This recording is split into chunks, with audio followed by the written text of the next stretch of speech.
Good afternoon, everyone, and with our apologies for a 7-minute delay. As expected, this was supposed to be a very streamlined and a walk in the park type of a webinar, because we've done this multiple times in the past, but guess what? One of our presenters is not able to log in, and that's why we've been trying to find a solution frantically for this situation. First and foremost, I wanted to welcome you to today's webinar. I'm absolutely ecstatic to introduce my colleagues, which I will do in a few minutes. But before I do that, I wanted to say a few words about the context for today's webinar and how the format of this webinar is going to work. First of all, my name is Shayan Sharif, and I'm the Associate Dean Research and Grad Studies of the Ontario Veterinary College, and I'll be moderating the discussion forum today. The webinar is a partnership between the Ontario Veterinary College and the One Health Institute. And first and foremost, I really want to express my gratitude to everyone, the panelists, and also to the colleagues who've been working frantically in the background trying to set things up, including Dr. Lauren Grant, Research Manager for Ontario Veterinary College, and our communications officers, especially Ms. Jane Dawkins and also Karen Mantell, for the professional help that they provided to organize this webinar.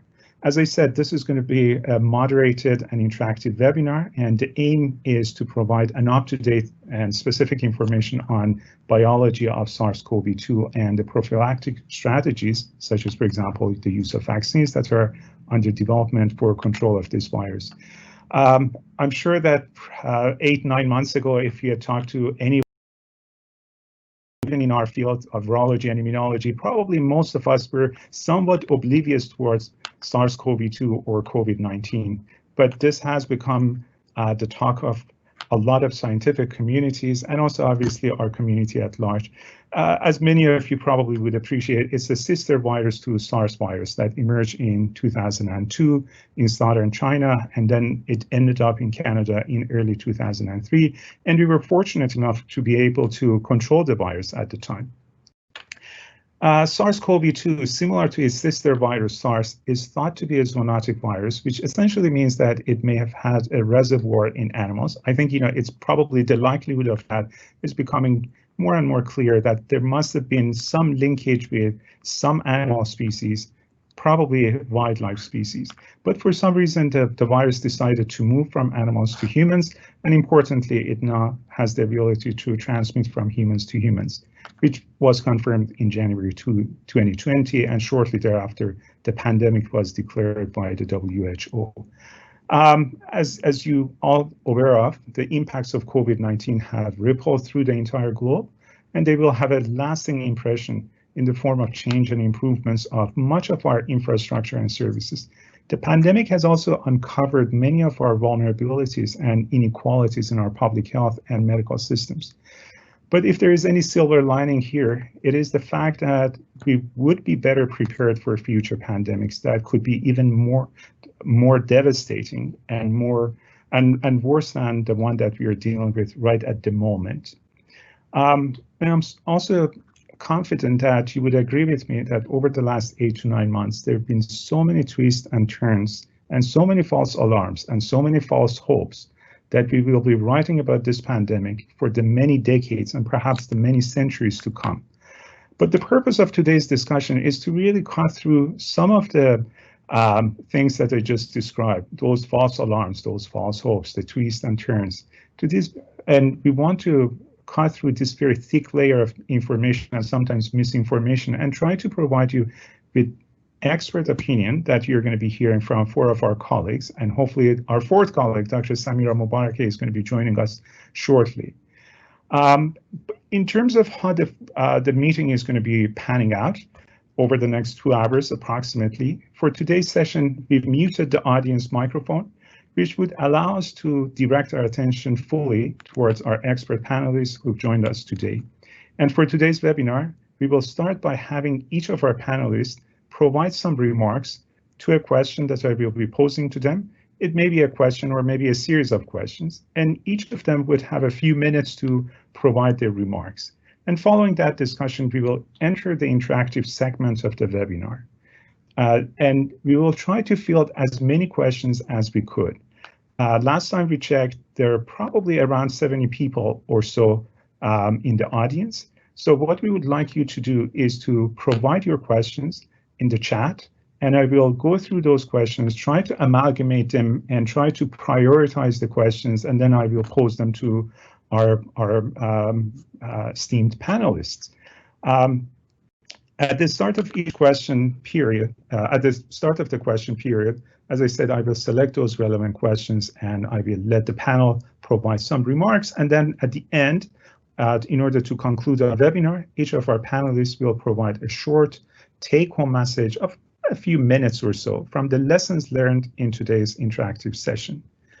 Having said that, I talked about our panelists and the fact that they're experts in the field, in their own respective field.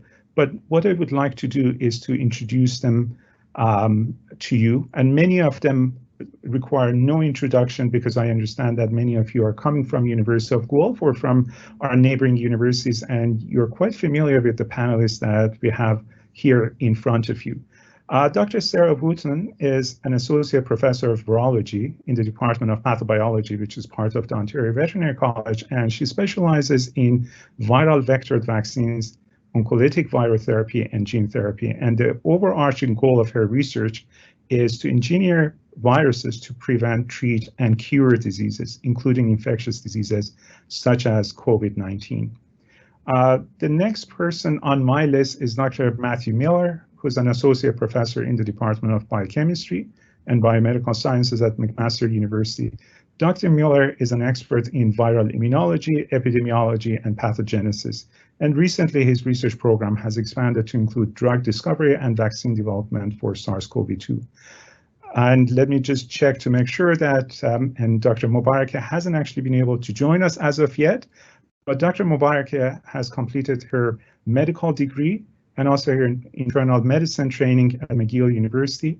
And she's currently a virologist, medical microbiologist, and infectious disease physician at Sunnybrook Health Sciences Center in Toronto. And she has an affiliation in one of the departments of the medical school at University of Toronto.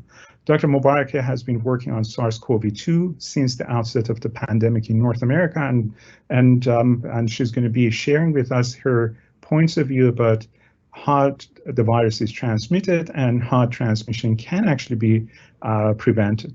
Dr. Byron Bridle is an associate professor of viral immunology at the University of Guelph, and his research program focuses on the development and optimization of vaccines for the treatment of infectious diseases, including SARS CoV-2. So having said that, this is actually our time to get down to business, and I'll be asking, as I said, a series of questions from our panelists, and each of the panelists would have an opportunity, a few minutes to provide their remarks. But before I do that, let me check one more time to make sure that we don't have Dr. Mubaraka on board, and unfortunately, we don't. But having said that, we are going to go ahead and hopefully she's going to be able to join us. It was a technical glitch, and hopefully that technical glitch is going to be we can troubleshoot the technical glitch. So I'll be starting with Dr. Wooten. Sarah, what do we know about the animal origin of or origins of SARS CoV-2, and what events might have led to the emergence of this virus? And is it possible that the virus that could mutate to become more or less virulent over time? I know that it's a complex question, and probably it's going to take you many minutes or hours to talk about it, but the floor is all yours. Thank you, Sarah. Okay. Thank you, Shayan. Thank you for the introduction, and also thank you for inviting me to participate in this webinar. I think it might take me a little bit longer than 7 minutes to answer those questions, but I will do my best. Okay, so what do we know about the animal origins of SARS CoV-2? So as Shayan alluded to, zoonotic infectious diseases are caused by pathogens that can jump from animals to humans. Interestingly, all known human coronaviruses have zoonotic origins insofar as their natural ancestral hosts were of animal origin, and in many cases these animals were bats. In fact, 7 out of the 11 alpha coronaviruses and 4 out of 9 beta coronaviruses, of which SARS-CoV-2 is a member, originated from bats. So while bats are considered wildlife reservoirs for these viruses, intermediate hosts often are involved in the transmission to humans. For example, with the initial SARS, that originated in 2003, palm civets were the intermediate host. And with the MERS, the Middle East Respiratory Syndrome virus, which emerged in 2012, dromedary camels are the intermediate host. So I think what this indicates is that pretty much any animal species can be involved in transmitting these zoonotic infections from animals to humans. SARS-CoV-2 is the third zoonotic beta coronavirus that's been recognized since 2002, which is very concerning, considering that that's only a span of 18 years. But unlike the original SARS-CoV-1 and MERS, this virus has superior transmission competence, and this is clearly evidenced by the fact that we are dealing with a global pandemic at the moment. So we know that the initial spillover event of SARS-CoV-2 from animals to humans took place approximately a year ago, at the beginning of December 2019. There are two scenarios that can plausibly explain the origin of SARS-CoV-2. One is that natural selection occurred in an animal host before the zoonotic transfer. Alternatively, and potentially not mutually exclusive, natural selection in humans followed zoonotic transfer.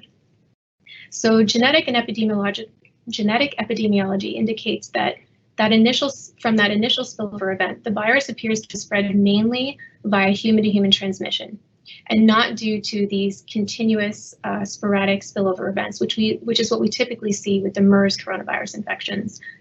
Furthermore, genome sequence analysis has revealed that bats are the natural host for SARS-CoV-2, which isn't surprising given everything that I've just told you. But what is interesting is that the lineage that gave rise to SARS-CoV-2 has been circulating unnoticed in bats for decades. So in other words, if we had better surveillance, we might have detected this virus much earlier and potentially prevented the pandemic, but that's very difficult to say. So the fact that SARS-CoV-2 was first detected in Wuhan, China, far from where horseshoe bats naturally reside, hints at the role of an intermediate host. So the current theory is that the pangolin, which I had to Google, it's a mammal that resembles a scaly anteater, could be the missing link. So pangolins have reportedly fallen sick as a result of coronavirus infections. So what this means is that it's possible for these animals to facilitate transmission to humans because the virus can infect these animals. However, because they get sick, they are not the natural reservoir. Of note, the coronavirus is isolated from pangolins possess a receptor binding domain. So this is a region of the viral glycoprotein that binds to a receptor to gain access into a cell, binds very strongly to human ACE2, which is the receptor for SARS-CoV-2. But they do not contain the unique polyvasic cleavage site, which is found in the spike protein of the SARS-CoV-2 that is currently circulating in humans. So there are still a few unknowns.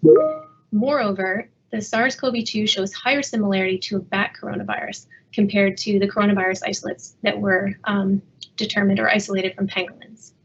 So in summary, current evidence is consistent with a SARS-CoV-2 having evolved in bats, resulting in a bat coronavirus that can bind very strongly to human ACE2, to the human ACE2 receptor, and can replicate in the respiratory tract of both humans and pangolins.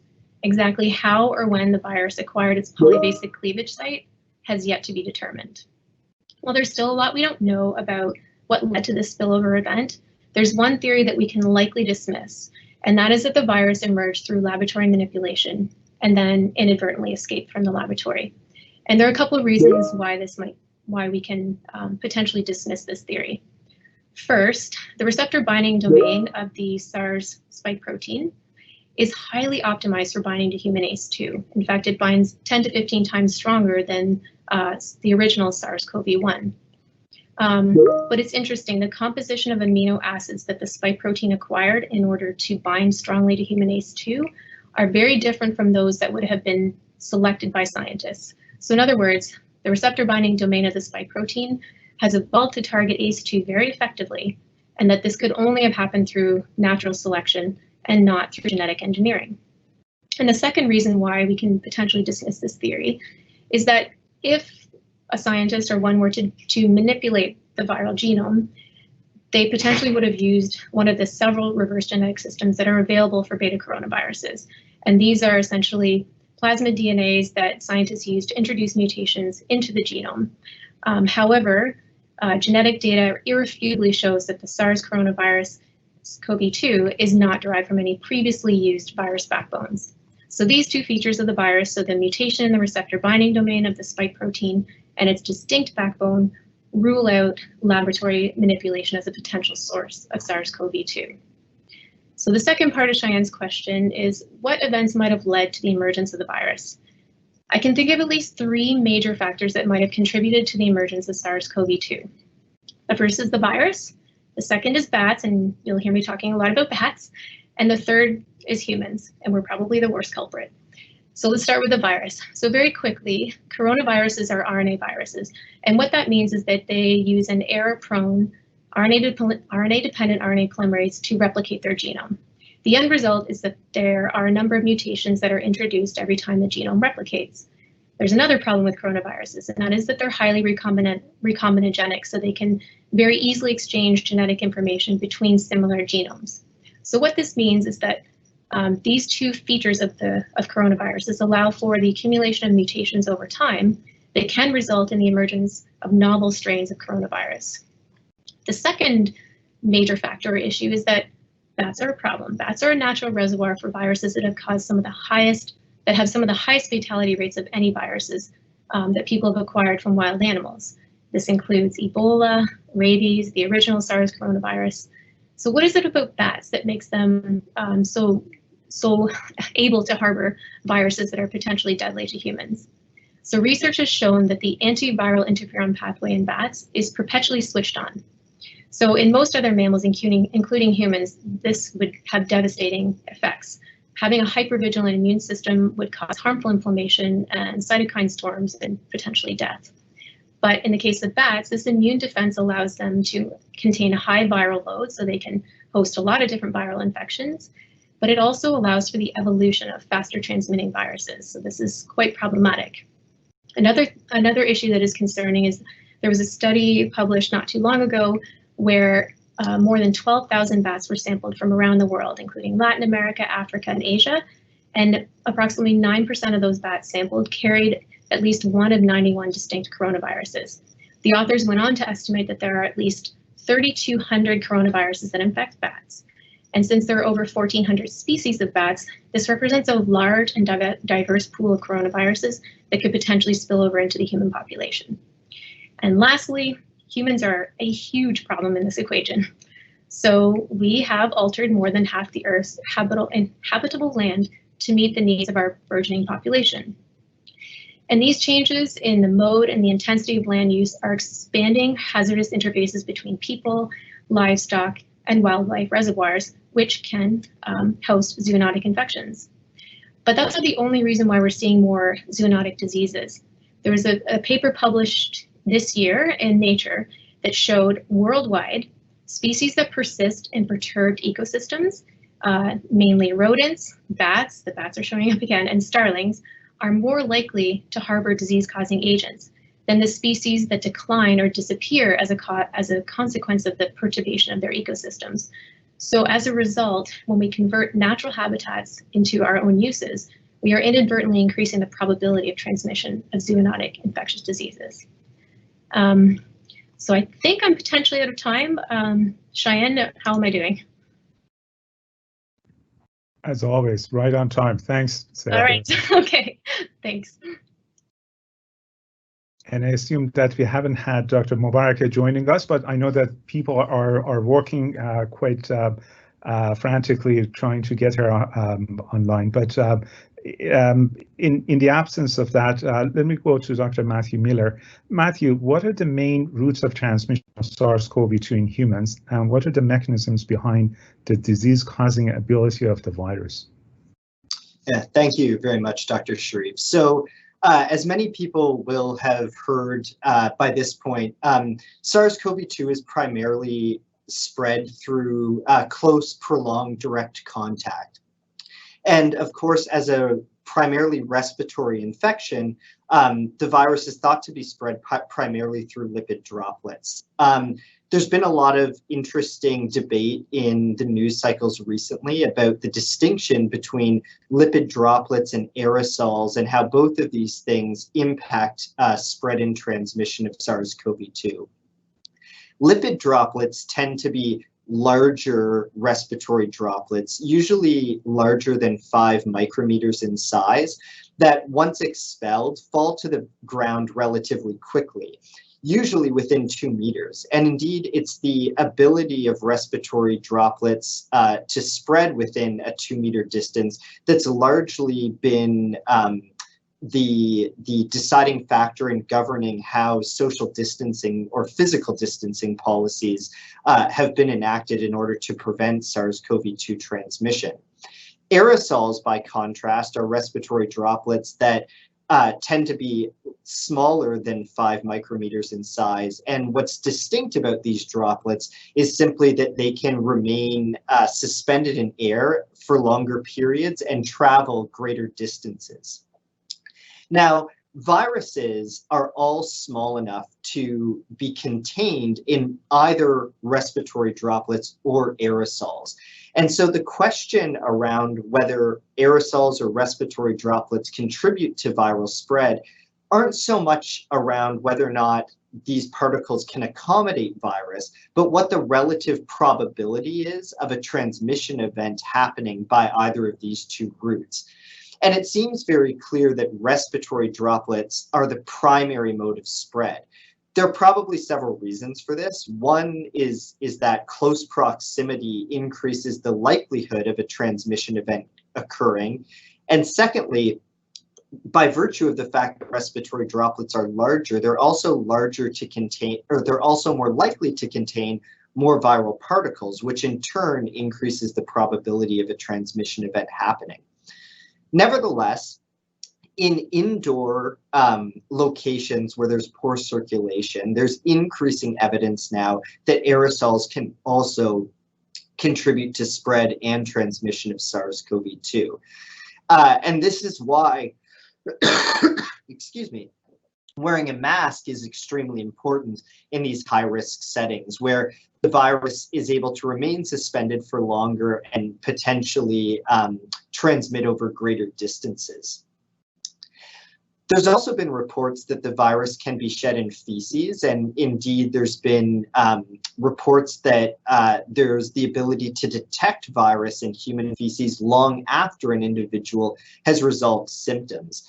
Nevertheless, the ability to detect virus in feces doesn't necessarily suggest that the virus can be spread via fecal-oral transmission, because what we're detecting typically is the genome or nucleic acids of the virus and not infectious virus particles.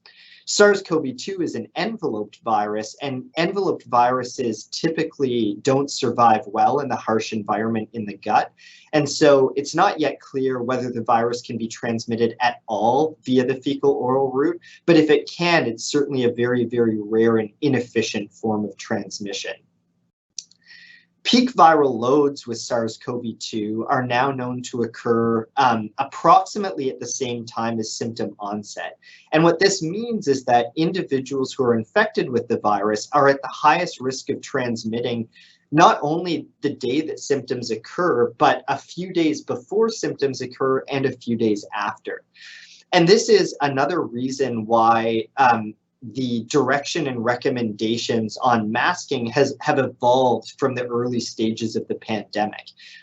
While masks can protect both the transmitter and other individuals who may be at risk of the virus being transmitted to them, it's clear that masks play the most direct role in preventing transmission from an infected individual. And given that transmission can occur before an individual knows they have symptoms, this justifies universal masking regulations because we're all at risk of transmitting before we even know we have the virus. So it's largely this new understanding of the dynamics of viral replication and how transmission occurs that have led to changing recommendations on if and when to use masks. The other thing that's important about transmission is that it's multifactorial. So We often get preoccupied, I think, in discussions around physical distancing with the distance itself or with the venue in which gatherings are happening. But transmission also is probabilistic and depends on duration of contact. So passing someone in a hallway where you might pass within less than 2 meters is obviously a much, much lower risk of transmission than being in sustained close physical proximity for a prolonged period of time. Finally, there's been a lot of discussion around the role that children play in both harboring and spreading SARS-CoV-2. And while it seems clear that children are at less risk of contracting SARS-CoV-2, their role in transmission is still not that well understood. And one of the reasons for that is because a lot of, or the vast majority of cases in children tend to be asymptomatic, which can make detecting the virus in children difficult to begin with.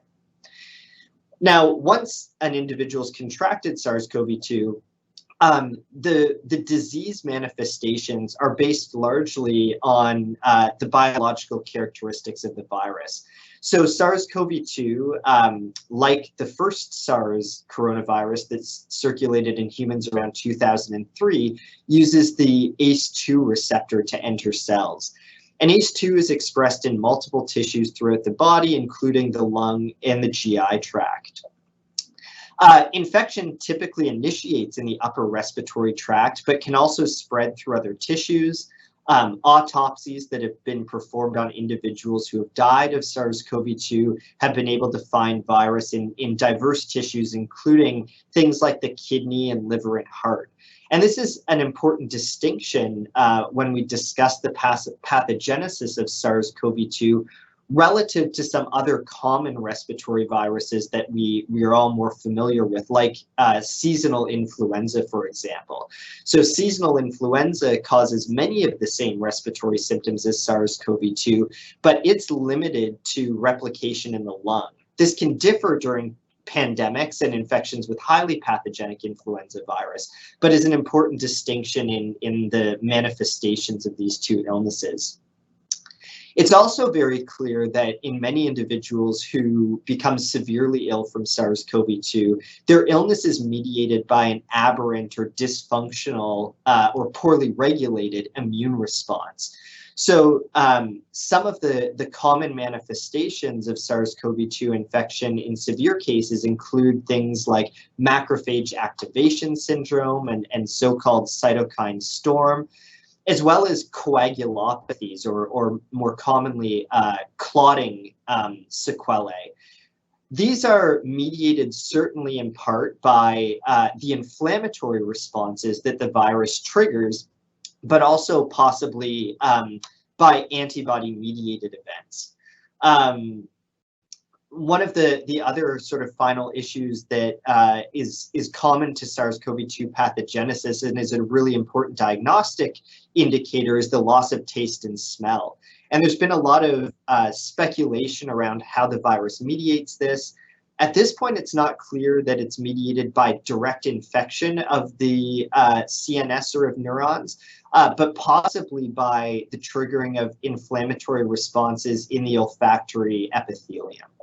And so we still have a lot to learn about how this virus causes disease, all of the sort of diverse sequelae that occur in people who are infected, and some lingering large questions about modes of transmission and risk, especially in pediatric populations. How's my time, Dr. Sharif? I think you're muted.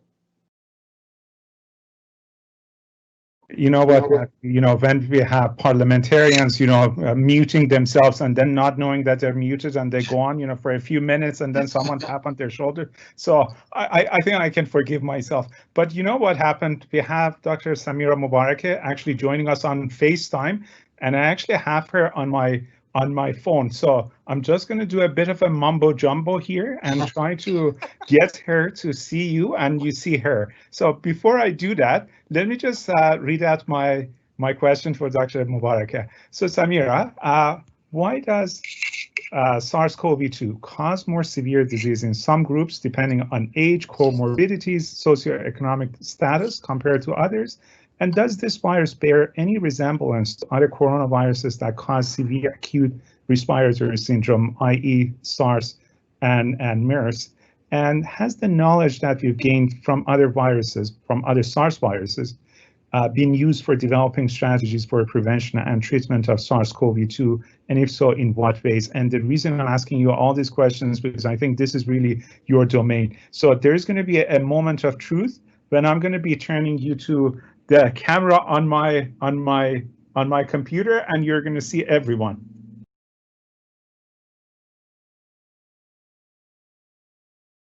Samir, are you able to see us and hear us? Well, I can certainly hear you, Dr. Sharif. I can't see everyone, but that's okay. I can improvise. Absolutely. Please go ahead. Okay, so thank you, everybody. I really apologize for this delay. I'm not sure what's happened. I know that there have been a lot of cyber attack threats, and I don't know if they've locked things down. But anyway, I'm coming to you. I feel like Max Headroom, you know, that character from the 1980s. I'll start glitching any moment now. So it's a real pleasure. Thank you very much for asking me to participate. And I'll try to keep to my 7 minutes. Please give me a warning, Shayan. So in terms of severity of disease, let's maybe gain a common understanding of what that actually means. So in the simplest terms, we often use a very straightforward definition of hospitalization. So people who end up being admitted to hospital are considered to have severe disease. And obviously people who have poor outcomes like death clearly have very severe disease. And there are a number of things sort of in between that are not as well defined. So some of these are complications like embolic or thromboembolic events. So things like strokes and emboli to lungs and other types of what we call coagulopathies. Cardiac disease can be exacerbated through very much the same mechanisms as well. And then there's this phenomena that people talk about that is not incredibly well defined, but is certainly a real thing and merits quite a bit of attention. That's the long hauler syndrome. So whether you would consider that severe disease or not, some would debate, but I think for the most part, we would include that group. So when we think about risk factors for infection, so prevalence, and also for severity, there are a couple of different considerations. I mean, you mentioned socioeconomic status. So that's related not only to increased risk of severity, but also to prevalence. So when you think about how the virus initially came to Canada, it was a very discrete population that was involved in the importation. But then once it became established in the community and the spread was endemic, that's when we really lifted the veil on the discrepancy in terms of socioeconomic status and risk for infection and risk for poor outcome, because a lot of the risk factors, especially the modifiable risk factors that go with socioeconomic status, also overlap with risk of poor outcome with SARS. So I'll tell you what I mean in a second. But first we'll talk about maybe non-modifiable risk factors. So non-modifiable risk factors are things like age. So unfortunately we can't modify how old we are. So what's interesting about this virus, unlike flu, is that younger individuals don't seem to be at higher risk for poor outcomes. Like influenza and like the other high consequence coronaviruses, and even some of the seasonal coronaviruses, older age is definitely associated with hospitalization and poor outcome. There are other non-modifiable risk factors that are associated with specific types of disease. So sickle cell disease, for example, it can be managed, but it's inherited, and that is associated with increased risk. And then there are some really interesting data coming out about other non-modifiable risk factors. So these are things like looking at blood group. We know that non-O blood groups might be at higher risk of severe disease, and then also the interferon pathway. There are two possible ways that sort of genetic predisposition can increase the risk. Number one, there's been some very good data now showing that particularly men, and especially older men, may have autoantibodies to interferon, so there's probably a genetic component to that, so non-modifiable. And then also there may be some changes just along the interferon signaling pathway, the receptor, for example. That's another non-modifiable risk factor. Now, when we think about the modifiable ones, there are quite a few. So diabetes is one of them. Obesity is another one. And then there are a whole number of other comorbidities that kind of overlap between modifiable and non-modifiable. And why you're at higher risk of infection and particularly complications with those is something that people are striving to understand. We've known for a long, long time that both of those factors contribute to infection in general. Part of it has to do with immune dysregulation. So particularly obesity, we see higher levels of inflammatory markers, so more cytokine dysregulation. And also with diabetes, similarly, so higher levels of IL-6, IL-1, things like that, but also higher glucose levels. And even sometimes the medication. So some anti-diabetic drugs can modulate ACE2 expression. So chances are it's not a single mechanism, but probably multiple mechanisms that are involved. And as I mentioned before, a lot of these things can also overlap with age. So type 2 diabetes, the prevalence increases with age. So you can kind of see how, things can synergize to lead to poorer outcomes. In terms of the other high consequence pathogen viruses, particularly coronaviruses, there are a couple of similarities. I think we learned a few lessons at the when SARS emerged. SARS-1 back in 2002 was really the first high consequence coronavirus. Up until then, were only familiar with the seasonal coronaviruses. And I think both SARS and MERS highlighted a couple of things, just at the sort of high bird's eye level. So number one, coronaviruses can cause severe disease. So that's something that hadn't been appreciated before. Number two, it also shed a lot of light on the importance of human-animal interactions and looking at particularly animal reservoirs and intermediate hosts. These were completely new concepts as far as coronaviruses were concerned in some ways, because up until then, transmission of coronaviruses was really person to person. But MERS in particular continues to be, an ongoing high consequence coronavirus that continues to circulate. And a lot of the exposures are still related to animal exposure. Clearly for SARS coronavirus 2, it's now person to person, with the exception of maybe now mink, which has been underscored most recently. The other thing that these high consequence coronaviruses really highlighted was the role of global travel. So SARS coronavirus 1 landed here in Toronto. Actually, we had cases here at Sunnybrook back in 2003, as well as other centers in Toronto. And clearly MERS, there was that one case of the businessman from South Korea who traveled to the Middle East and on return imported MERS coronavirus. And obviously SARS coronavirus 2, it became very rapidly established at a global scale because of global travel. I think that's pretty self-evident now. From a more fundamental perspective, these viruses resemble each other to a degree. MERS less so than SARS-1, we'll call it, and SARS-2. So their genomes are very, very similar. And that's where I think it's really interesting to have a look at, because clearly the clinical phenotype is quite different. SARS-1 has a higher case fatality rate and did not, as far as we know, transmit as efficiently from person to person, where SARS-2 clearly transmits very efficiently person to person, has a lower case fatality rate, and both of those viruses have a higher R0 than MERS coronavirus. So looking at what the differences are in the genomes can be quite interesting. So SARS-1 and SARS-2 are very similar with the exception of a couple of regions, in particularly the accessory proteins. And that's maybe where we'll be able to start understanding why there are these phenotypic differences between these two viruses. In terms of their actual pathogenesis and pathology, a lot of the severity is related to a common pathway, and that common pathway is acute lung injury, acute respiratory distress syndrome, and multi-organ system failure.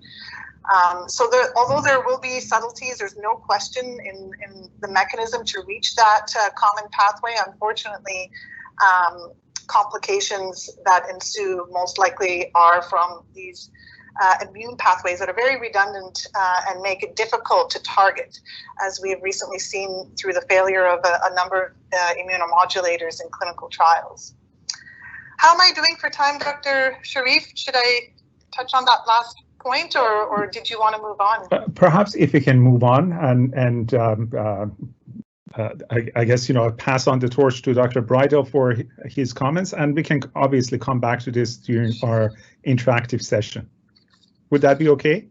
Of course, yes. Excellent, thank you. So I'm going to leave you on FaceTime, and you're going to be seeing me, but we are going to be connected. Okay, very good. So Dr. Bridle, you and I have already written a couple of papers on COVID-19 and SARS-CoV-2 vaccines, but as both of us agree, it is hoped that vaccines will someday control COVID-19. What are the main types of vaccines that are currently being assessed, and what is the process for their approval, and when should we expect them to become available for the public? And I'm not just talking about the public here in Canada, but public at large all over the globe. Byram, the floor is all yours. Okay, thank you. Yeah, I'd like to thank Drs. Sharif and Grant for organizing this webinar, and welcome to everybody who is attending. So to start with, I think it's important to understand what a vaccine is. So typically what happens is when we are infected with a pathogen, such as a virus or bacteria that causes disease, we'll initially get sick, but our immune system will mount an aggressive response that's able to clear that virus or bacteria. Now that typically takes a couple of weeks to ramp up fully. That's why we typically feel sick, sick for a week or so, a week to 2 weeks, and then once that infection gets cleared, we're left with what's called immunological memory. Okay, so that's very important in order to understand how vaccines work. Okay, so after we have an initial infection, we're left with immunological memory. Then what happens is, so this means our immune system literally can remember a pathogen that it's been exposed to. And the reason why that's important is the next time we see the same pathogen, because our immune system remembers it, our immune response will be much faster and to a much greater magnitude. In fact, it's so fast and so robust the second time we see a pathogen that we can typically clear that pathogen from the body before we get sick. All right, so that's typically what happens. So now, by understanding that, we can understand how a vaccine works. So a vaccine works by replacing that initial infection that makes us sick. So the purpose of a vaccine is to simulate that initial infection, but without us actually getting sick from the disease. And if the vaccine is a good vaccine, it will leave us with immunological memory. And that means then when we are exposed to the pathogen for the first time, our immune system thinks it's seeing the pathogen for the second time. And again, the goal is then that our immune system will respond so fast and so robustly that we'll clear that pathogen before we get sick. Okay, so that's how a vaccine works. And in a nutshell, vaccines then have to give our immune system two pieces of information.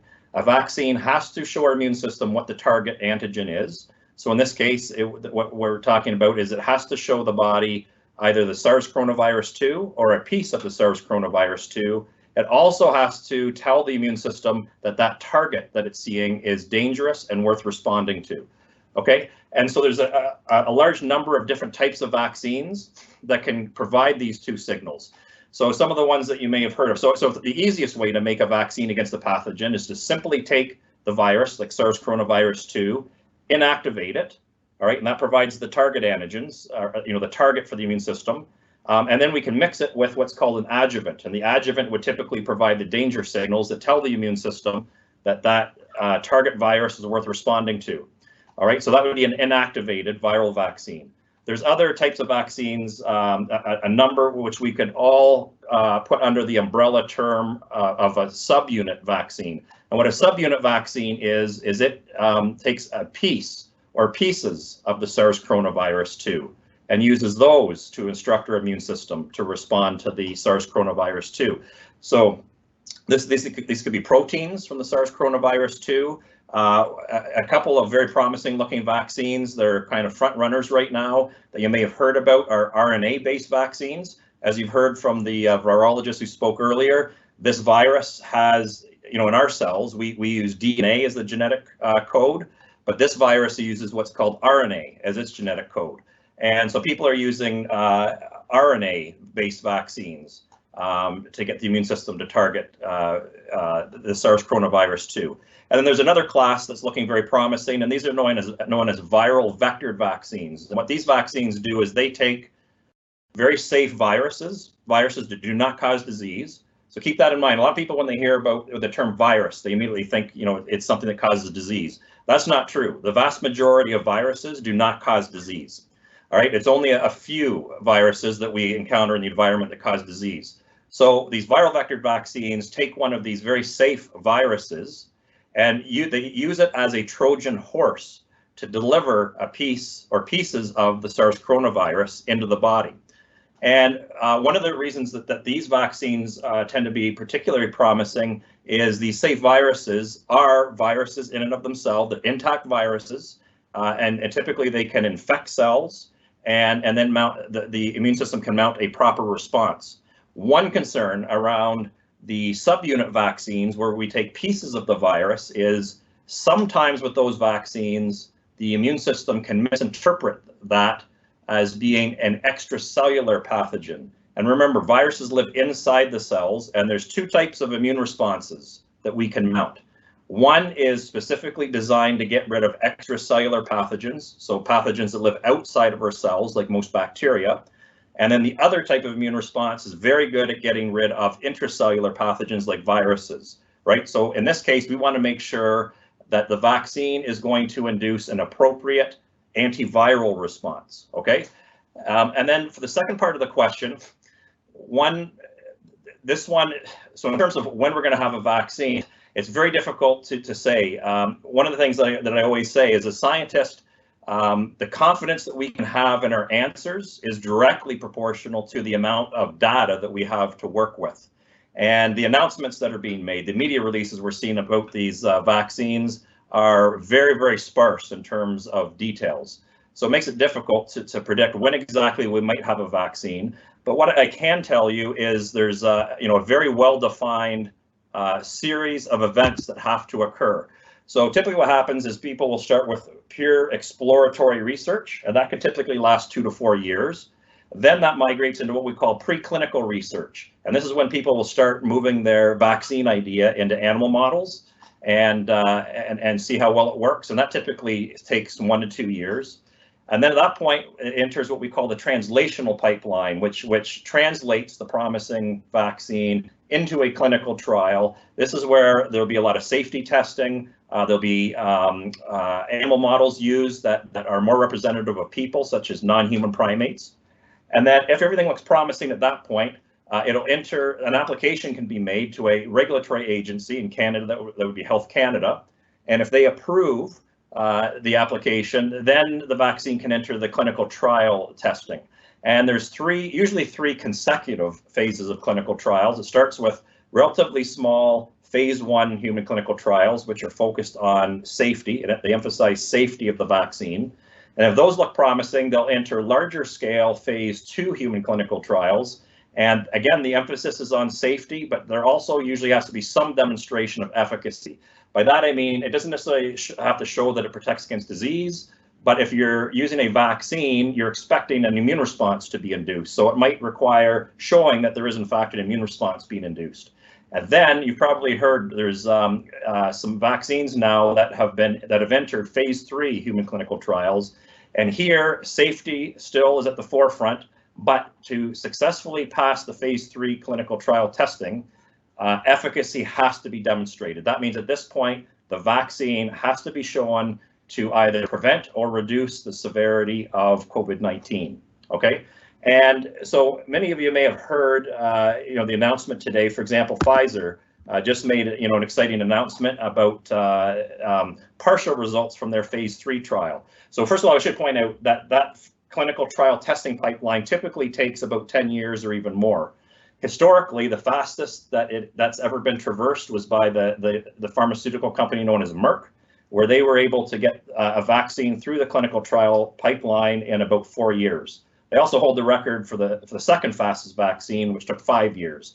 So what we're trying to deal with here is compressing the vaccine development phase to real record levels and really blowing away that previous record. But in fact, there are some vaccines that are in phase 3 clinical testing. One of the reasons why that's been able to be achieved is because of the MERS coronavirus, interestingly enough. So what happened is there was vaccine development programs started with the original SARS coronavirus 17 years ago. But once that outbreak was largely resolved, there was very little incentive to keep those vaccine development programs going because, of course, they're going to be non-profitable if you're trying to target a historical disease.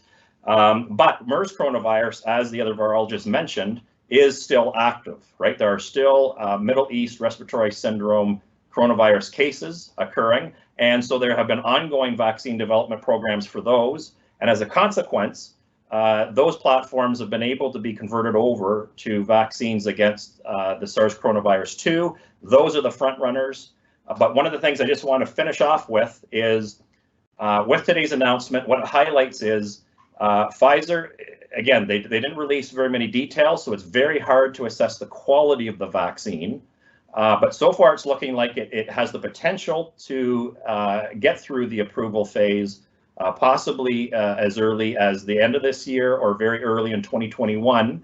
But one of the things that I want to highlight is having a vaccine approved is not useful for anybody at that point, right? What's going to help people is when they actually receive a dose of a good quality vaccine. And that's what I want to highlight. The manufacturing, the scale of manufacturing that's needed to get this vaccine distributed worldwide is way beyond anything that we've ever accomplished before. We have no precedent for it, nor have we ever tried to distribute a vaccine worldwide. And in theory, get as much of the world's population vaccinated as possible. So the reality is we really don't know how long it's going to take to manufacture enough vaccine doses, nor do we know how long it's going to take to get those distributed to people.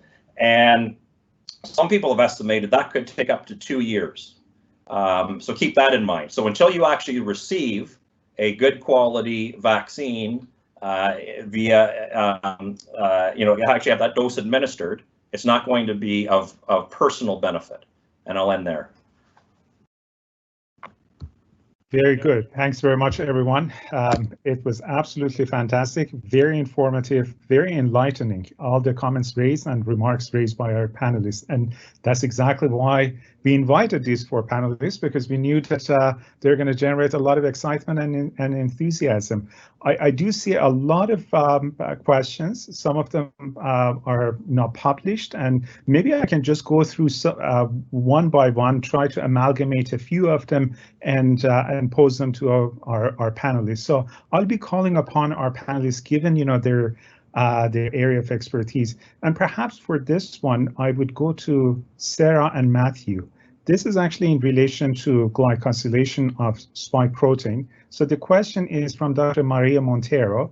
And the question, it's a rather long question. So Maria, if you're there, my apologies. I don't want to butcher your question, but the question goes like this. The virus gets glycosylated, especially as spike protein, gets glycosylated inside the host cell using host sugars.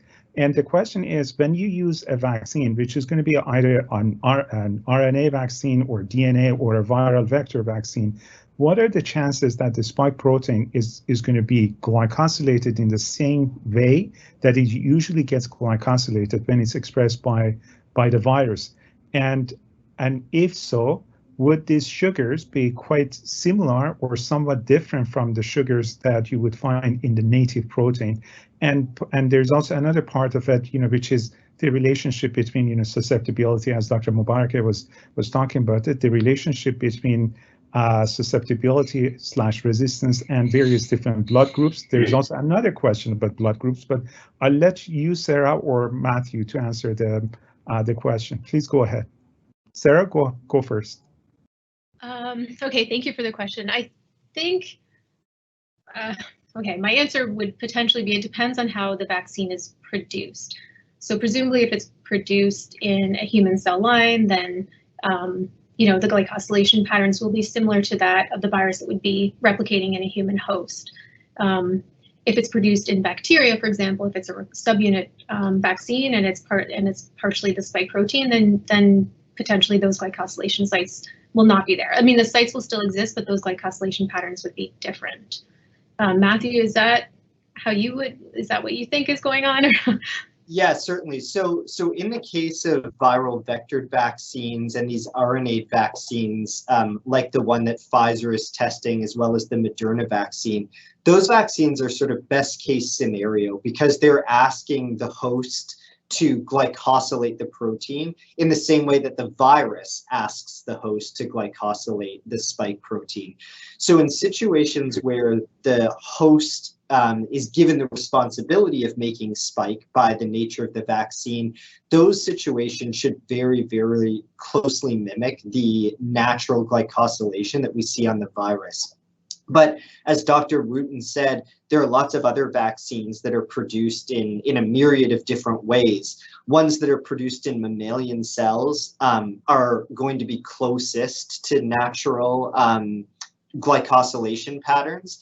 Whereas those that are produced in insect cells or bacteria can have very different glycosylation patterns, and this can be anticipated to impact immunogenicity in some cases.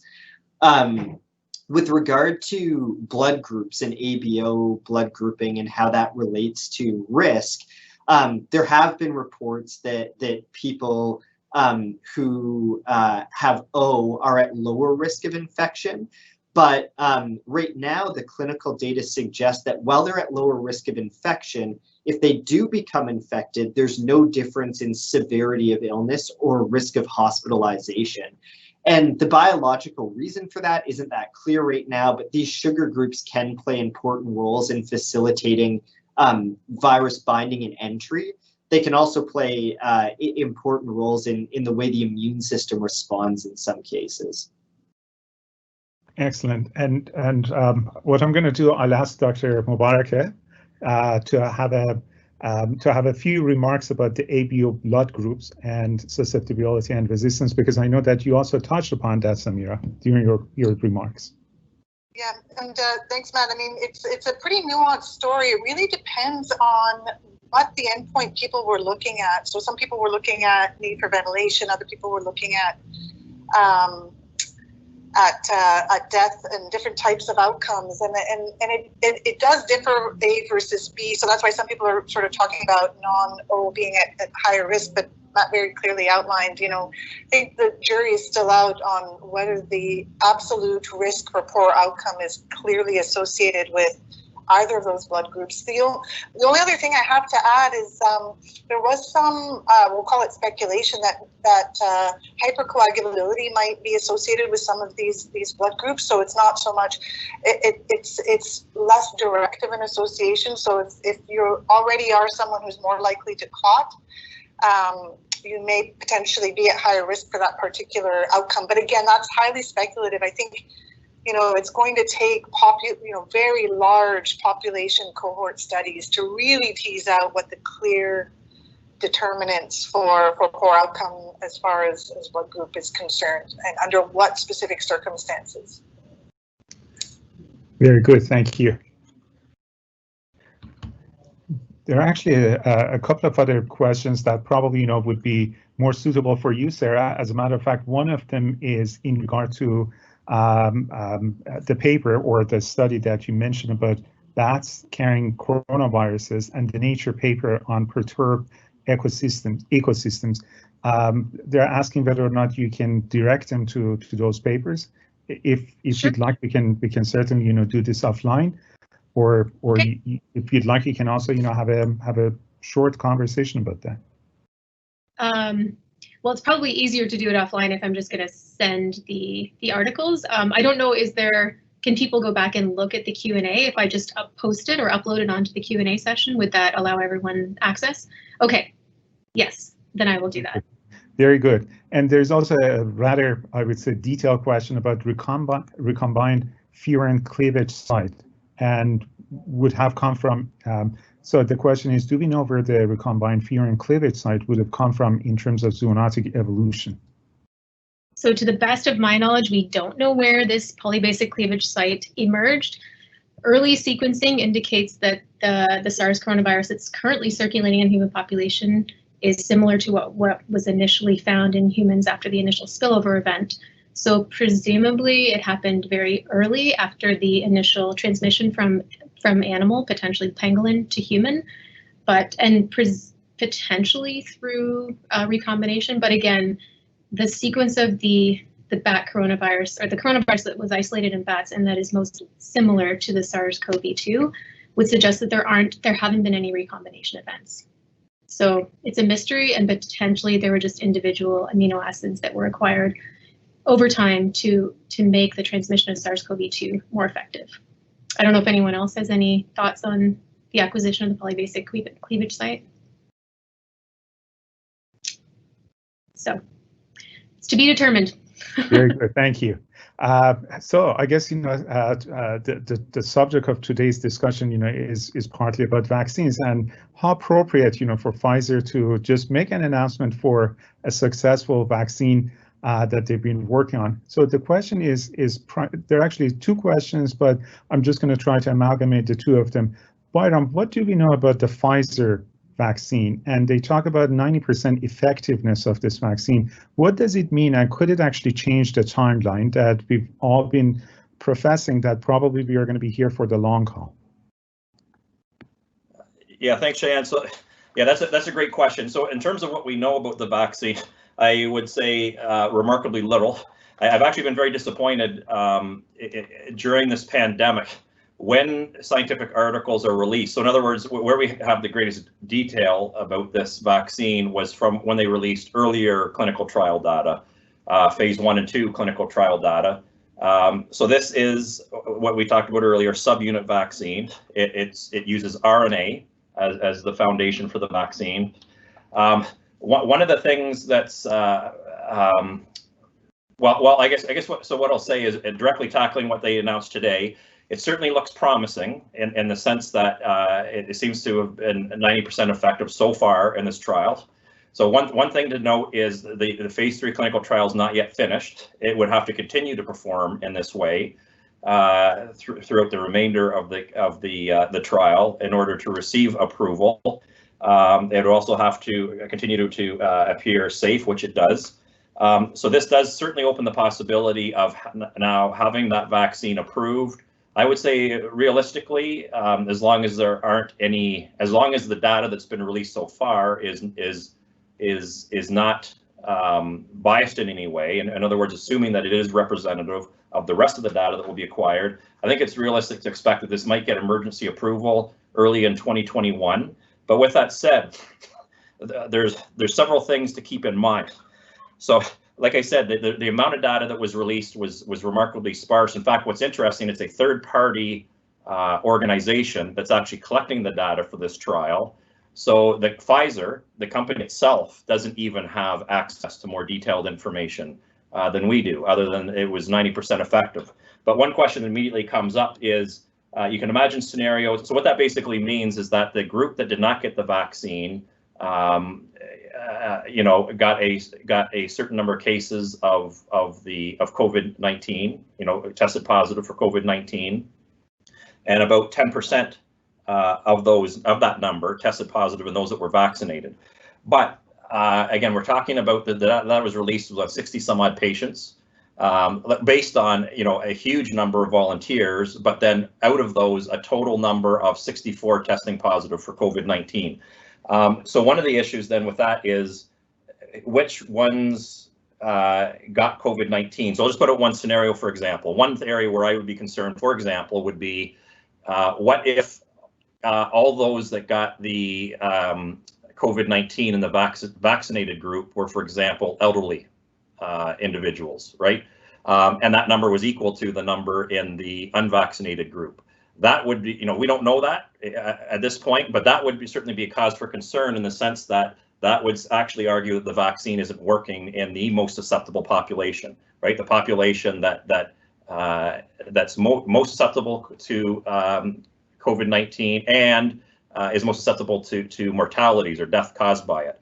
And the other thing that I want to point out is, so again, I really want to highlight that there's a big difference between when the vaccine may be approved, right? And so this one I think does have a real shot at being approved early in 2021, but the big difference is that's not, again, going to help anybody practically speaking, right? It's when they actually receive a dose. And what I want to point out is, if you look in that news release, is they're hoping to have 50 million doses actually manufactured and ready to go by the end of this year. And they're also hoping for 1.3 billion doses to be manufactured by the end of next year. So again, when we look at our world population and you add that up, that doesn't come close to getting enough vaccine doses for the global population. And so then we get into the scenario of who's going to be vaccinated and who isn't, who gets priority.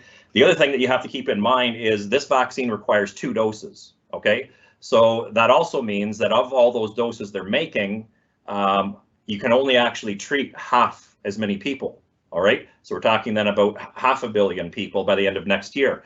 Also, but when that's spread out, that means if the vaccine is approved for the available doses, you're going to have people that are going to have to wait at least a year and much beyond a year, right?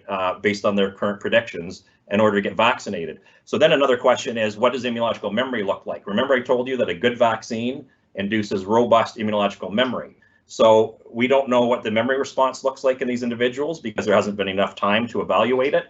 And if that memory is not a good quality or it wanes fairly rapidly, the vaccine may not be as good as we hope. So for an example would be, say a person no longer has immunological memory after 6 months, and it's going to take well over a year, as they've stated, to roll this vaccine out to a population. That means people that are vaccinated early on would be susceptible again to the disease later on. So these are all questions that are up in the air. And we'll just have to wait and see, but it does look promising that we might have our first approved vaccine, ready for rollout early next year.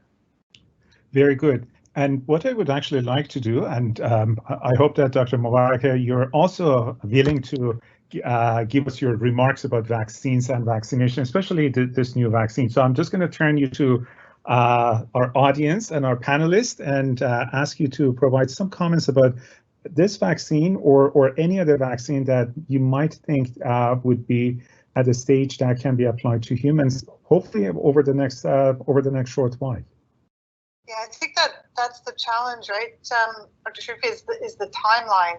I mean, I have to say, relative to the other panelists, I'm probably the least expert on vaccines, but certainly from a clinical perspective, we're really relying on vaccine being available in the near term, but I think we're all also aware that really no one's protected till everyone's protected. So that really highlights the point that Dr.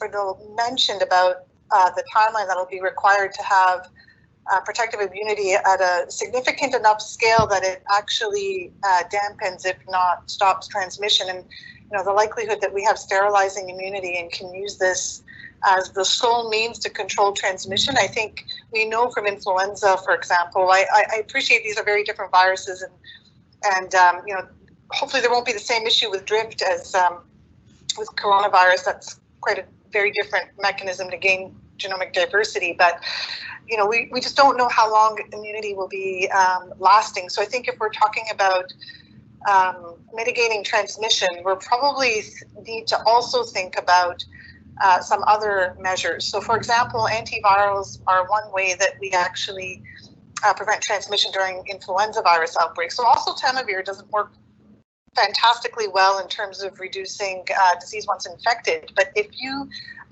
provide mass treatment during an institutional outbreak, you can stop the outbreak quite quickly. So I think that it'll have to be a multi-pronged approach. The problem right now is which antiviral can we actually hope to use as a prophylaxis to sort of support vaccine efforts in the interim, and I think that remains an outstanding question. I think a lot of us felt really disappointed in the last couple of weeks as we've seen multiple approaches, most of them repurposed, but some actually rationally designed for this virus, not succeed, particularly in for severe cases. So ranging from interferons to remdesivir and other antivirals, to some of the monoclonal antibodies. We really have seen a lot of our high hopes get dashed. And I don't want to be overly negative because there are other things in the pipeline, and I just think we need to also accelerate that because we're going to need both approaches to mitigate viral spread. Yes, very good. And perhaps, as part and parcel of that, I'm just going to, put on the table a rather controversial topic, which is herd immunity. It shouldn't be controversial because, we are immunologists and we know that herd immunity exists. But I think, when politicians try to make scientific decisions, then, things become quite complex and very complicated. One of our audience asked about herd immunity. Dr. Mubarak, what are your thoughts about herd immunity? And is this actually something that can be achieved in a short span of time? And then I'm going to be putting the ball in Dr. Bridell's court, asking him, for his remarks. But I'm going to ask you first, Dr. Mubarak. What are your thoughts about herd immunity? Well, I read in a commentary this week or last week, someone very aptly said, probably all strategies will lead to herd immunity, right? Whether it's through natural infection or through vaccination. So I think just to clarify, when people are talking about herd immunity, what they're referring to is really allowing the virus to circulate relatively freely with an attempt to protect those at highest risk. But I think, generally speaking, the majority of us feel that this is really a game of Russian roulette and probably the least optimal option. I think in Canada, it's not something that we would consider. If you recall, during 1918, during the pandemic then, and also even during the 2009 pandemic, there are particular populations that were really decimated. And I'm thinking particularly of our Indigenous communities. If we let the virus circulate unchecked throughout our population, including those populations who already are facing a number of different challenges with access to healthcare. Like right now in Ontario, our longest turnaround times for viral diagnostic testing are in northern communities. Just access to care is not there. So it would be, I think, negligent and, frankly, immoral to consider that as a strategy in Canada. Very good. Thank you. Dr. Bridell. Yeah, so the concept of herd immunity is certainly an interesting one. And again, I think it highlights the potential benefit of vaccines, because arguably the purpose of vaccines is it's a safe way to accelerate our progress towards herd immunity. Because again, the idea would be is that a vaccine is going to simulate the disease, simulate the infection, but without people experiencing the disease. And if it's a good vaccine, it's going to confer immunity. And so that's a way to accelerate our progress towards that point. And again, when it comes to herd immunity, I think it's important to talk about the definition, right? So most people will accept that you're going to need at least 60% of individuals to be immune to an infectious agent to achieve herd immunity. And the more dangerous the infectious agent, the higher that percentage is going to actually have to be. Some had originally thought that with the SARS coronavirus 2, we might have to get up to 85% of people immune to achieve the so-called herd immunity. But the other thing is, I think it's important to point out in Canada. So one of the things that I would say is we're on the cusp of the cold and flu season, and that's going to dramatically complicate our ability to evaluate the data that comes in. We've also done a very poor job of characterizing the cases and getting an adequate number of Canadians tested for having been exposed to SARS coronavirus 2. Right, and that leads to the case of like the problem with not having approved antibody tests, for example, which would be an indication of whether somebody has been exposed in the past to the SARS coronavirus 2 and maybe has mounted some immunity. But what I do want to point out, everybody's very worried right now about this, quote, second wave. And there's no question, if you look at the Canadian statistics, there's something interesting that I want to point out. Certainly in a lot of provinces, and Ontario and Quebec would be at the forefront in terms of the highest number of cases, we have reached all new peaks. So if you go back to the first peak, first wave, right now we have exceeded the daily number of cases that we had then. But if you overlay on that the mortality curve, right, which is the number of people dying from those cases, if you go back and look, the mortality curve had pretty much the same shape in that first wave as the curve for the cases that we were diagnosing on a daily basis. But the big difference now is we are at an all-new high, a new peak for the second wave, but the death rate has not gone anywhere near as high as it was in that first wave, right? So what exactly that means, we don't yet know. It could mean a couple of things, right? It could mean that the disease has largely run its course through the most susceptible Canadians, and unfortunately, therefore, the most susceptible Canadians have already died from the disease, and there's not as many that are highly susceptible left for the disease to kill. Or it could actually mean that we are gaining some herd immunity, right? And the reason why we're seeing less death despite the rising case rate is because there is an adoption of some immunity.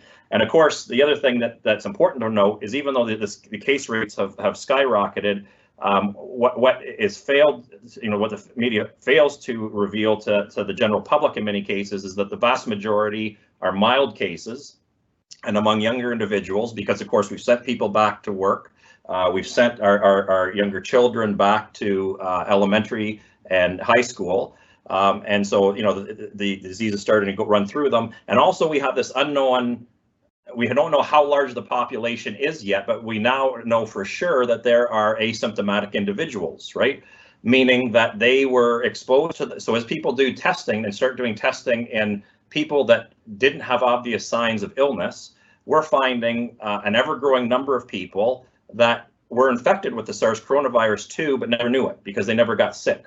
And that's important to understand because that arguably, and those people, and that subset of our population, this doesn't even represent a disease, right? It's not a pathogen because it has not caused any disease in these individuals. So what I would say is I'm hoping the fog will clear after the cold and flu season, and we'll really start to see whether there's any genuine herd immunity being developed, right? We should get the data, enough data by then. But what I would need to say, in order for us to really start gaining confidence, whether we are or not approaching herd immunity, is going to rely on proper testing. And we are way, way behind in terms of getting the information that we need to know how close or how far away we are from genuine herd immunity in Canada.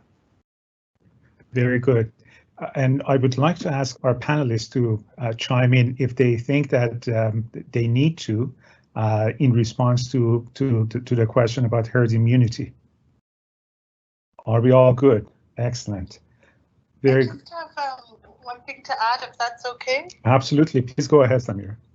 Because I've also been asked about whether or not there is a decrease in mortality, because as Byron aptly pointed out, it does seem like mortality is possibly falling, but I think at least part of that might be a function of our testing strategy. If you think back to the spring, we were only testing individuals who were sick, so they had to be severely ill, in other words, getting admitted or close to that, or who were at increased risk. So of course, if you start testing anyone beyond that very narrow high-risk population, it looks like mortality is falling. Now, that's probably not the only thing. There probably is a degree of additional herd immunity, that's that natural herd immunity, again, to distinguish it from vaccine-associated herd immunity. But so I don't think we'll actually know for a little while what mortality is actually doing. We need to think about it from an epi perspective. Very good. I guess, the next question, I can pose that to Dr. Wooten and Dr. Miller. And it's about the prospect that we are going to do a better job in the future in terms of surveillance of wildlife species or what have you. Maybe, have a better surveillance system for bats, our favorite species, to monitor emergence of the future coronavirus, whatever it may be, SARS CoV-3, SARS CoV-4, and so forth. What are your thoughts about, the current initiatives in Canada or across the globe for surveillance of different types of viruses that might be emerging? So, let me just see. Can you hear me, Shayan? Yes. Yeah, I can hear you. I'll just maybe comment briefly on this. So it's clear that this pandemic, triggered by a coronavirus of animal origin, has awakened the world to the threat of zoonotic diseases and the threat they pose to humans. And so clearly this underscores the need for a global network for real-time human disease surveillance systems. as well as the capacity to deploy genomic tools and functional studies for pathogen identification and characterization. So I think it's fair to say that we all understand that this is necessary. Also, I think it's fair to say that given the massive number of coronaviruses that bat species carry and the fact that these viruses are able to use a lot of different types of receptors and they can adapt very quickly, frequent interspecies transmission from bats to humans is expected. It's going to happen again. So I think that it's really up to funding agencies to recognize the importance of doing surveillance and keeping abreast of what's going on in these animals, and particularly bats. I don't know how easy that, I don't do that type of work.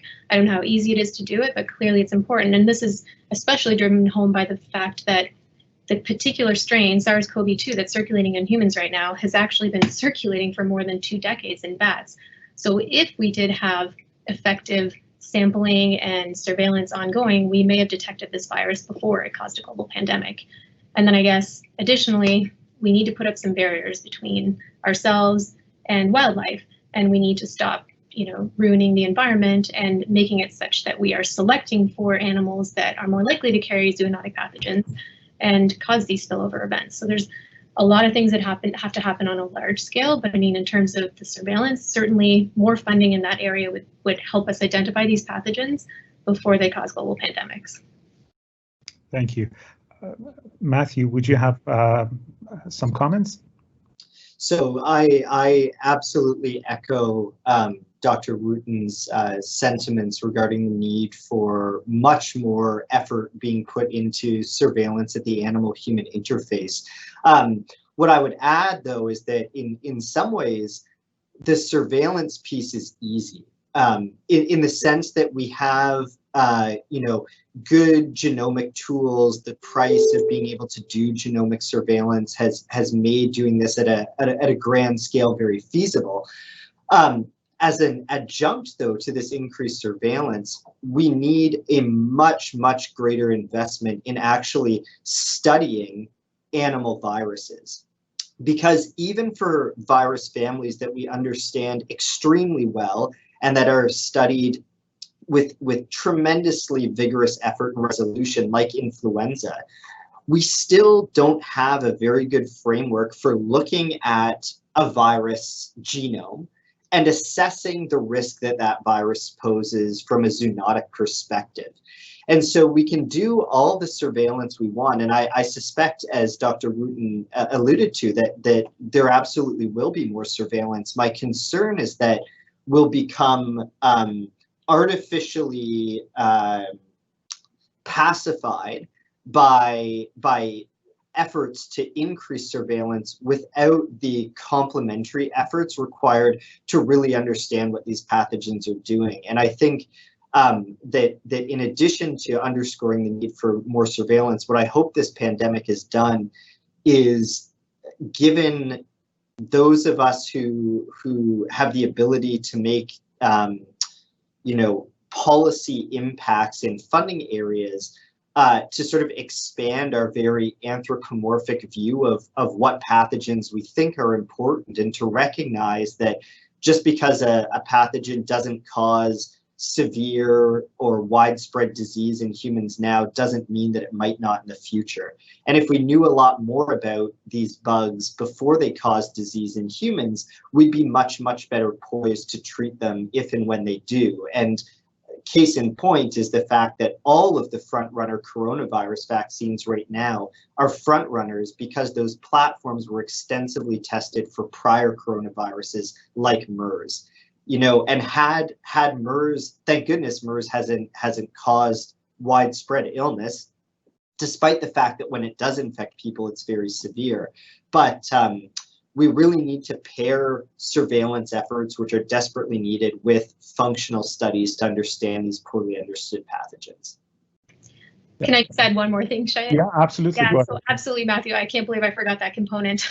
But yeah, I'd just like to follow up on that and to say that in addition to, there's money for their surveillance and then the ability to evaluate these pathogens, we need the infrastructure in Canada to actually do these studies. So because these are high consequence pathogens, we need high level containment. And so these are typically level 3 or even level 4 labs. We have one containment level 4 lab in Canada. And there are a number of level 3 labs in Canada, but as far as I know, there may only be one level 3 lab in which you can evaluate vaccine candidates in non-human primates.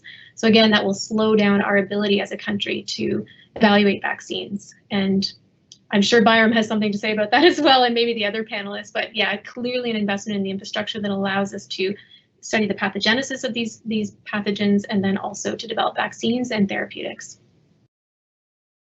Very good, very enlightening. We have lots and lots of discussion going on in chat, so I'll try to get to as many of them as possible, but I'm just going to have to send my apologies to our audience if I'm not able to get all of the questions on the table for the panelists to answer.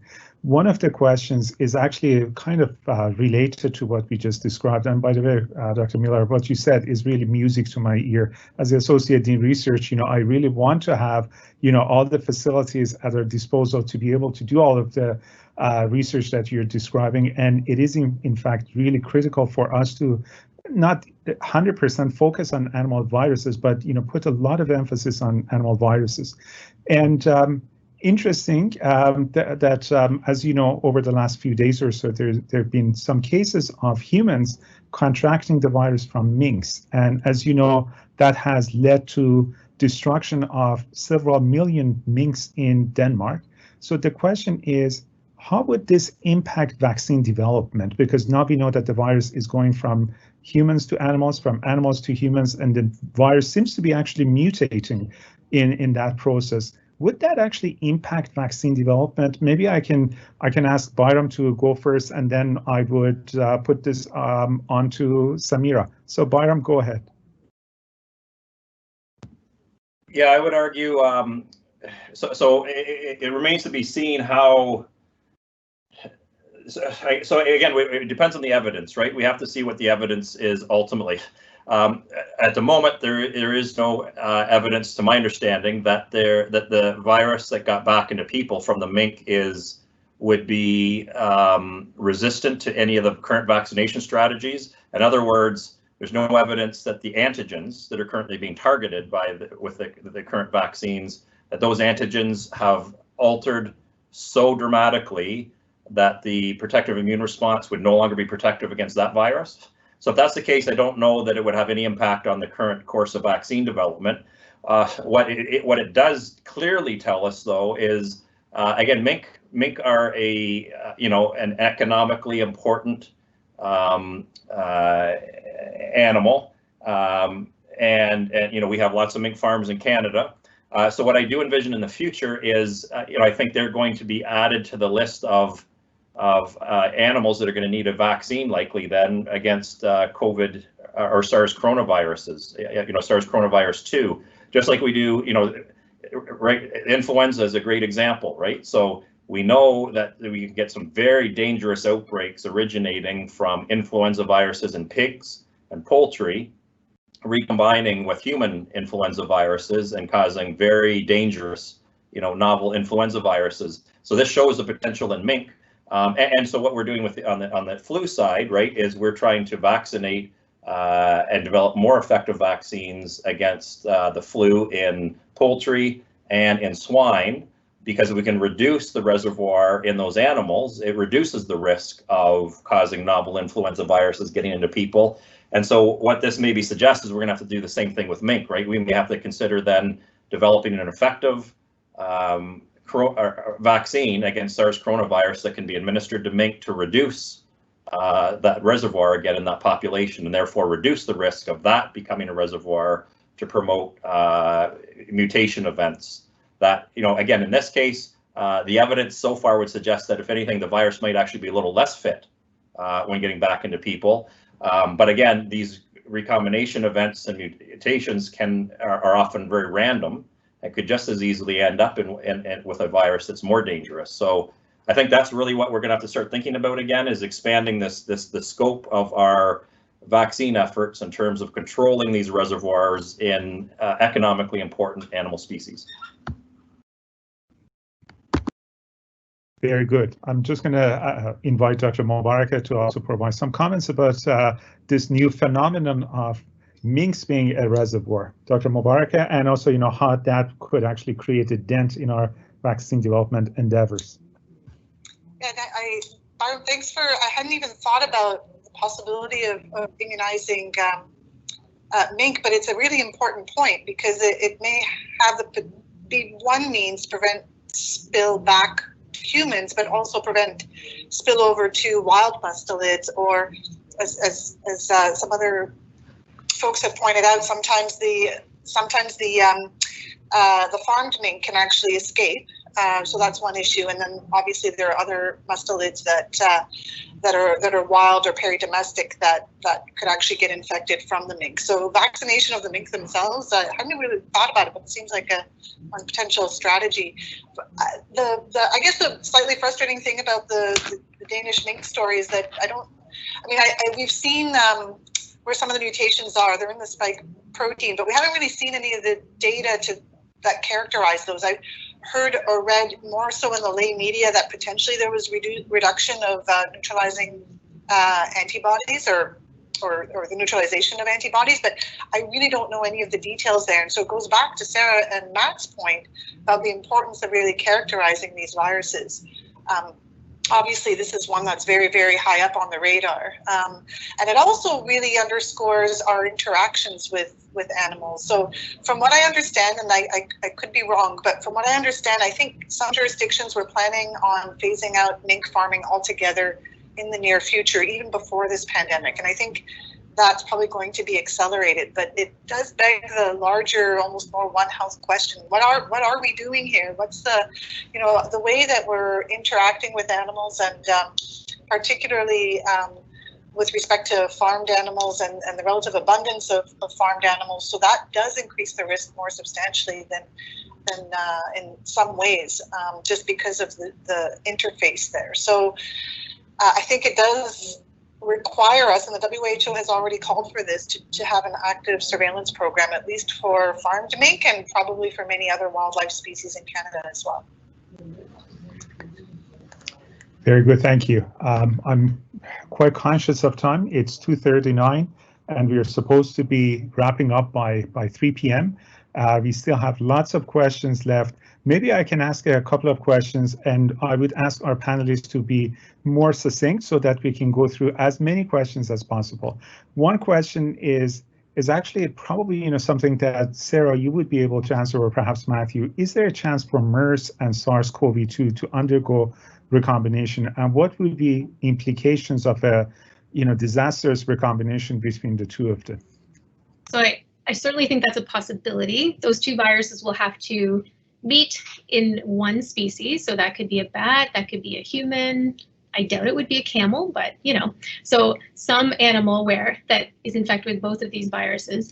And although the viral genomes are not that similar, I believe they share about 50% nucleotide identity. Maybe Matthews has a better estimation, but so in comparison to SARS-1 and 2, which share about 80% nucleotide identity. So in that case, I think there would be a better chance for recombination to occur. But nevertheless, because these are coronaviruses and they are highly recombinogenic, I think it would be entirely possible, and maybe more possible in a bat species. And then I think we could, there's also the distinct possibility that it could be transmitted from a bat to another intermediate species and potentially humans. I don't see why that wouldn't happen. Maybe the other panelists have some comments on that. Yeah, so we actually recently published a study to analyze this very possibility, and as Dr. Rutten, rightly said, SARS-CoV-2 and MERS are, relatively different, but there's certainly plenty of opportunity at the genome level for recombination to occur. The critical thing, of course, is that the two viruses would have to meet in some host, and that may be the major limitation. Of course, there is still circulation of MERS coronavirus in certain areas. It seems to be low prevalence, but in the midst of a pandemic, you're probably never at greater risk of having such a recombination event occur.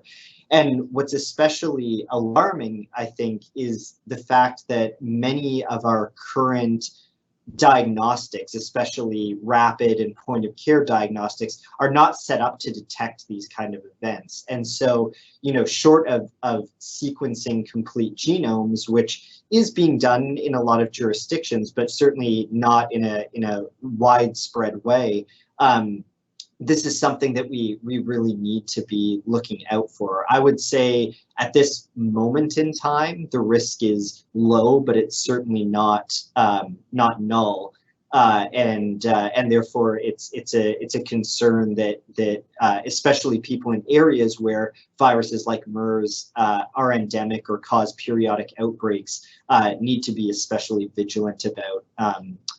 Especially in patients who may present with atypical symptoms. Very good. And perhaps, you know, another question that that could be posed to both of you, Matthew and Sarah, is about some of the activities, more recent activities for identification of SARS-CoV-2 in wastewater in municipalities. What are your thoughts about that? And what are the caveats? Is this a good way to go for some level of surveillance? Any thoughts? So, go ahead, Matthew. Yeah. Okay, sorry. So I think it's an interesting approach. I think that the wastewater surveillance strategy is helpful, perhaps, in terms of tracking neighborhoods where infections may be more prevalent, especially potentially asymptomatic infections, for example.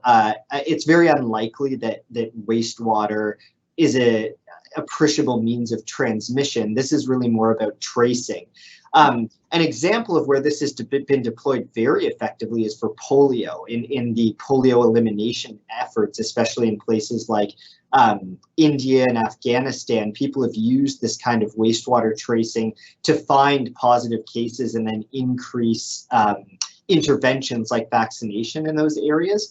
So wastewater sampling, the benefits can be done really cheaply and with a huge flexibility in terms of resolution. I don't think in a pandemic it's a substitute for extensive testing via conventional modes like saliva or swabs. But it probably does have a place in terms of geographical tracing of infections where there's high densities of individuals. Mm-hmm. Yeah. I don't know if I would have anything else to add. I think you answered the question beautifully. I mean, I wonder though if we will get to the point where we can actually evaluate antibodies in wastewater. I don't know if that's even feasible, but then we might be able to get a sense of herd immunity. So that, because again, the RNA that they're detecting in the wastewater, you know, is evidence that the virus existed, but we don't even know if it actually infected a human. We don't really know what the implications of that viral RNA are, but antibodies would probably be a little bit more informative. Very good. It's 2:44. We are getting almost to the very end. There's one question that I'm sure that we can probably set aside at least a few hours or perhaps a few days to talk about it, which is the use of masks and whether or not masks are really good, they can prevent or they can reduce, or whether or not they're safe. So Samira, if you wouldn't mind, maybe, you know, when you're providing your concluding remarks, if you wouldn't mind also making a few comments about the use of masks, just to make sure that we can demystify, you know, some of the information or misinformation about the use of masks, that would be fantastic. But having said that, since we are getting closer to 3 p.m. and as part of our format, we want to give our panelists an opportunity to provide some concluding remarks.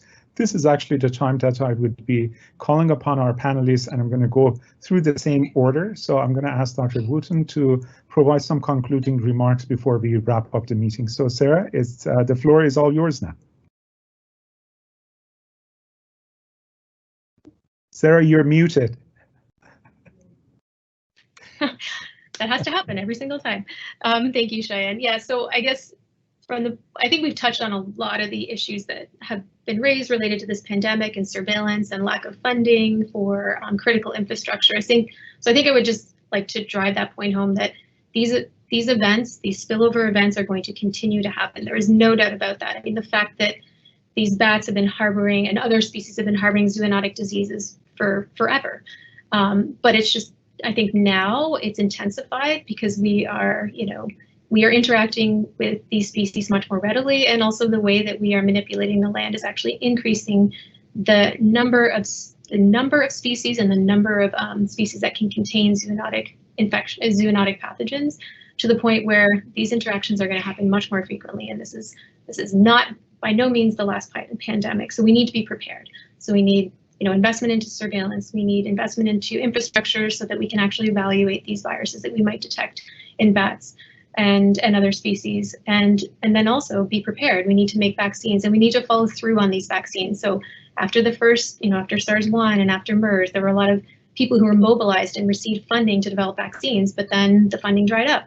And so we didn't actually take those through to any sort of meaningful end point where, let's say we had a licensed vaccine for SARS-1 or MERS, we might be in a much better place to respond to the current pandemic.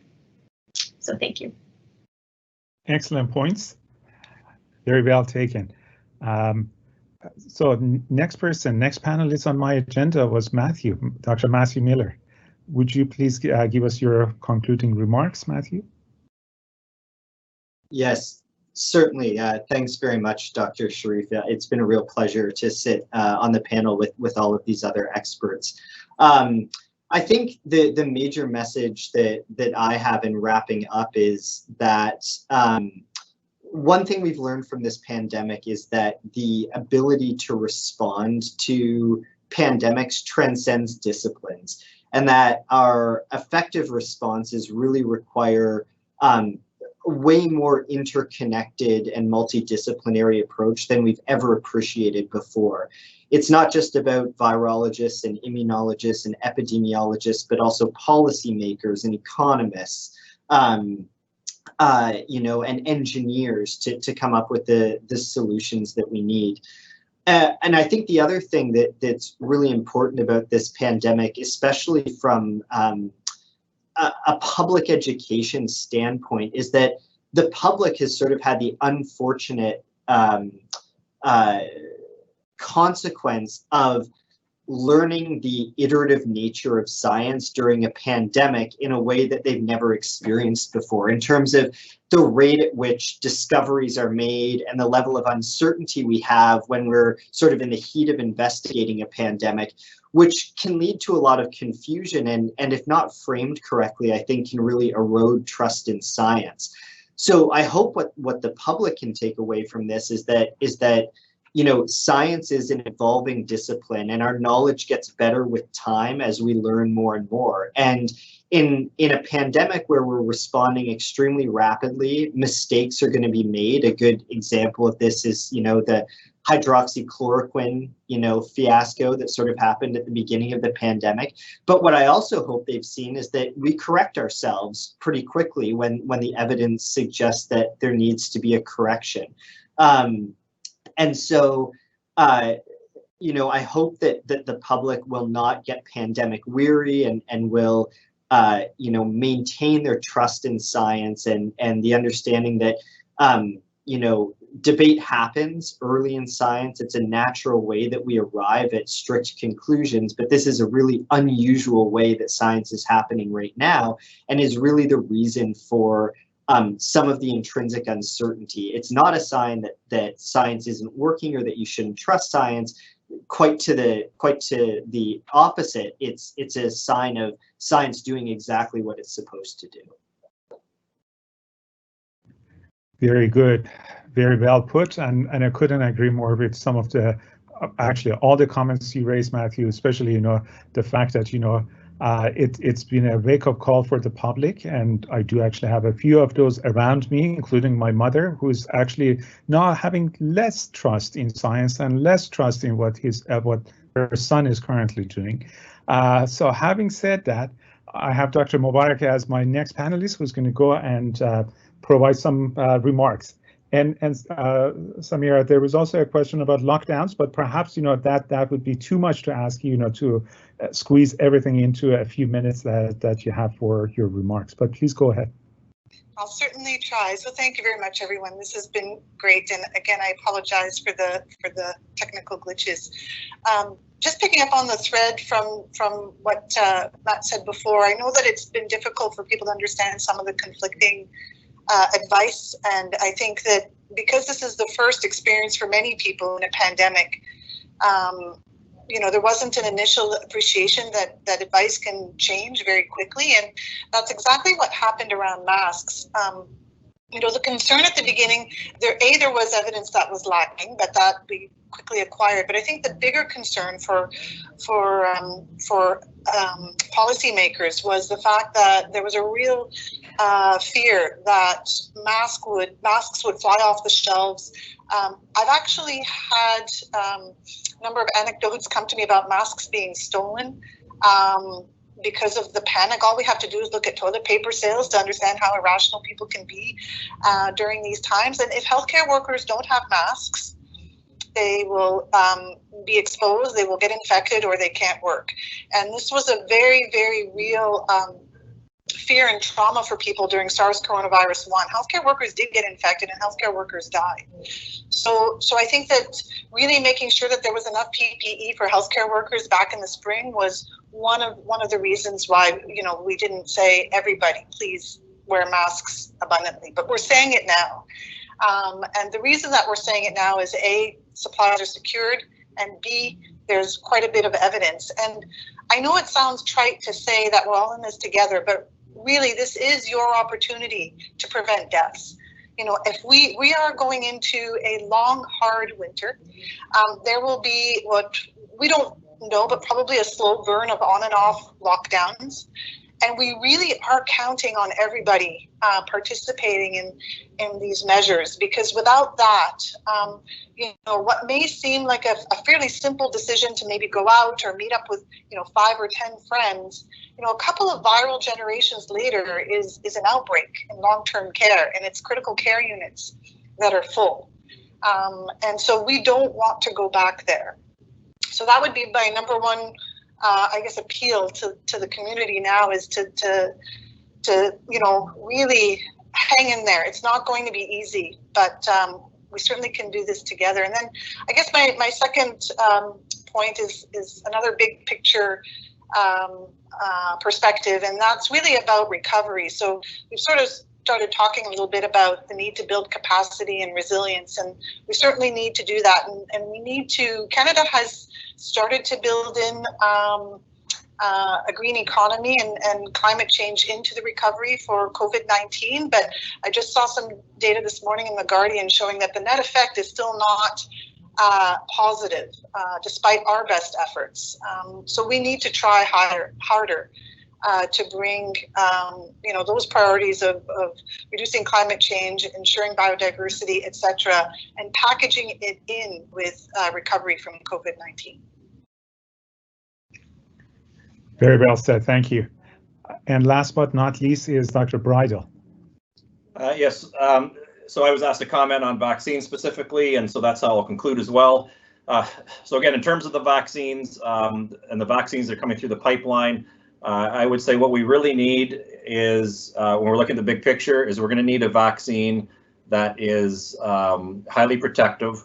We have to keep in mind we need vaccines that are inducing balanced immune responses. So one of the things I'd like to point, for example, when it comes to Pfizer's announcement today, that their vaccine focuses on antibodies, but we all know that a well-balanced and robust immune response against viruses involves both antibodies and T-cell responses. So I think that's going to be important. I think induction of long-term immunity is going to be obviously very important, especially since I think we can accept as fact now that the rollout period is going to be very prolonged.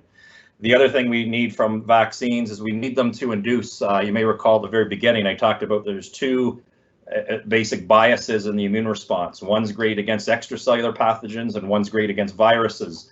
And what we have to keep in mind is with vaccines, we can induce a poor quality response, sort of biased the wrong way, but we can also, through a vaccine, amplify the response such that the little bit of the appropriate response is high enough to protect against the current disease. But if the vaccine induces the wrong bias in the immune response, what it can do is, And actually, Dr. Miller is a real expert when it comes to a lot of these issues with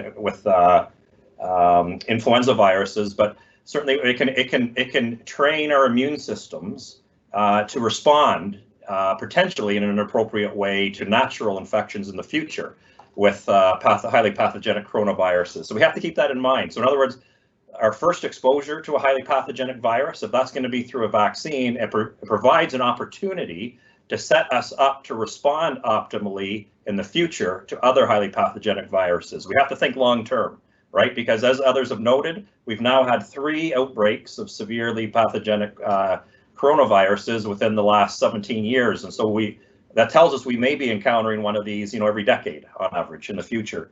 And then the other thing that we need to do is we need to make sure that these vaccines are working really well in the high risk demographic. So we're very, very good at making vaccines that work well in young individuals.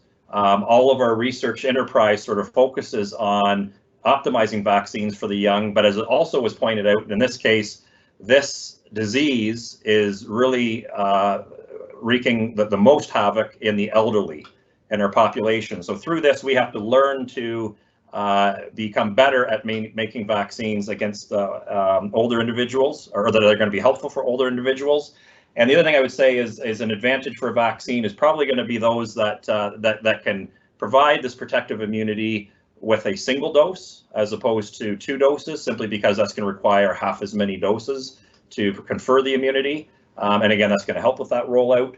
And finally, what I would say is these are all things that we have to wait and see, right? But we have to be careful that any vaccine that we come up with doesn't create so-called super spreaders. And by that, I mean a vaccine that doesn't confer sterilizing immunity, but rather prevents the disease so the individual does not get sick, but they become relatively efficient carriers and shedders of the virus, right? So asymptomatic carriers. Again, and so what I would say is, as this information comes out, it's very confusing. The general public wants us to be able to comment rapidly. Scientists and experts comment rapidly on things like the Pfizer press release today.